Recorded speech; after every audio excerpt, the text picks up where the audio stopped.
Jai Hind everyone. Welcome to my YouTube channel which is Explore Yourselves, Banking and General Knowledge, etc. Today I am going to describe about resident or non-resident in India, a simple guide to residential status. Introductions. Whether a person is treated as a resident or non-resident in India is an important question for income tax purposes because residential status can determine how a person's income is taxed in India. The basic determination is largely based on the number of days a person stays in India during a financial year, along with certain special rules and exceptions. Here is a simple explanation of the points covered in the information received from our website. Number 1. The first step. Count your days in India. The first and most important step is to calculate how many days you stayed in India during the relevant financial year. As shown in the information, if you stayed in India for 182 days or more during the financial year, you are generally treated as a resident in India. If your stay was less than 182 days, another test needs to be considered before deciding whether you are a resident or non-resident.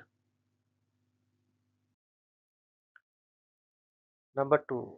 The 60-day and 365-day test. When your stay in India is less than 182 days, you need to check whether you stayed in India for 60 days or more during the current financial year and for 365 days or more during the preceding 4 financial years. If both conditions are satisfied, you are generally treated as resident. If these conditions are not satisfied, you are generally treated as a non-resident. A special case. Indian citizens or PIO visiting India. There are special provisions for an Indian citizens or a person of Indian origin PIO visiting India. The information highlights that the normal rules may be subject to special conditions, in particular where the person's Indian income, excluding foreign source income, exceeds 15 lakh, a different day count threshold can become relevant according to the information provided. If such a person stays in India for 120 days or more during the current year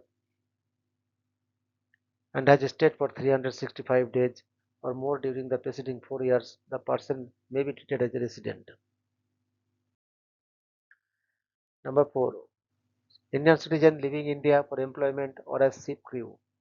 Another important exception applies to an Indian citizen leaving India for employment outside India or as a member of the crew of an Indian ship.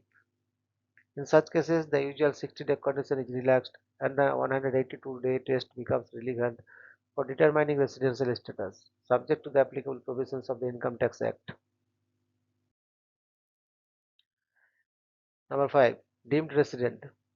The information also refers to the concept of deemed resident, an Indian citizen having Indian income exceeding Rs 15 lakh, excluding income from foreign sources, may fall under these provisions if the person is not liable to tax in any country or territory because of residence, domicile, or similar criterion. In such circumstances, the persons may be treated as a resident in India, even though the normal physical tests may not be satisfied.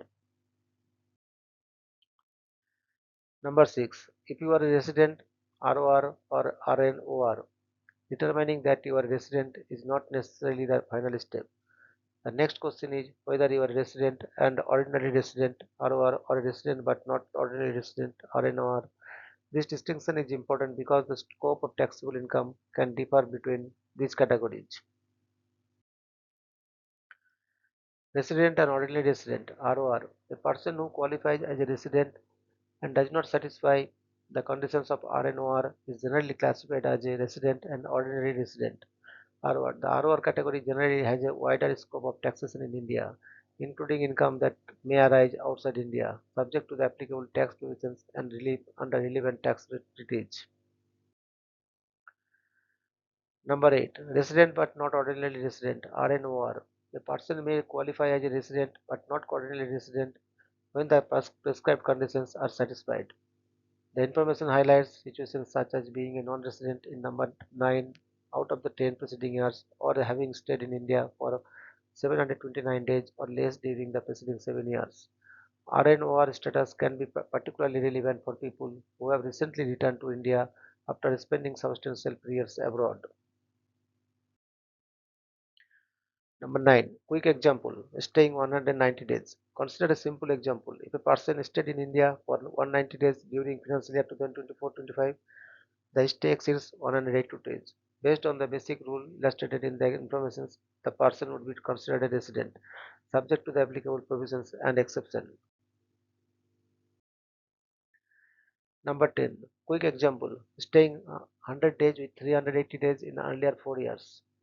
Suppose a person stayed in India for 100 days during financial year 2024 to 25 and stayed for 380 days during the preceding 4 financial years.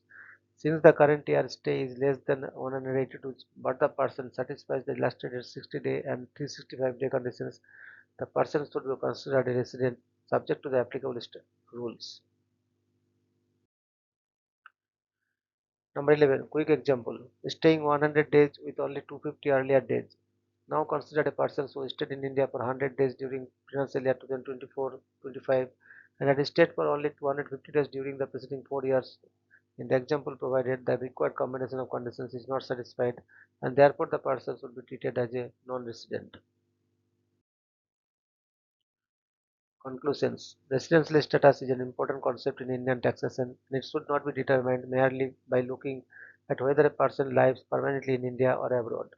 The number of days of physical stay, the preceding year's stay, citizenship, Indian income, employment abroad, ship crew status, and other prescribed conditions can all play a role.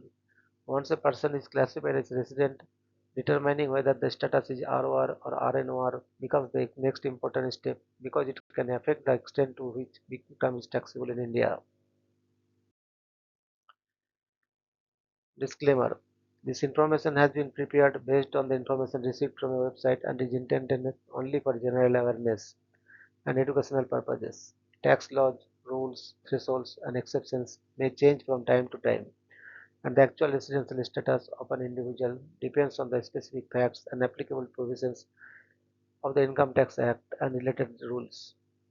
This should not be treated as a professional tax, legal, or financial advice. For an individual assessment, readers should consult a qualified tax professional or refer to the latest official provisions applicable for the relevant financial year.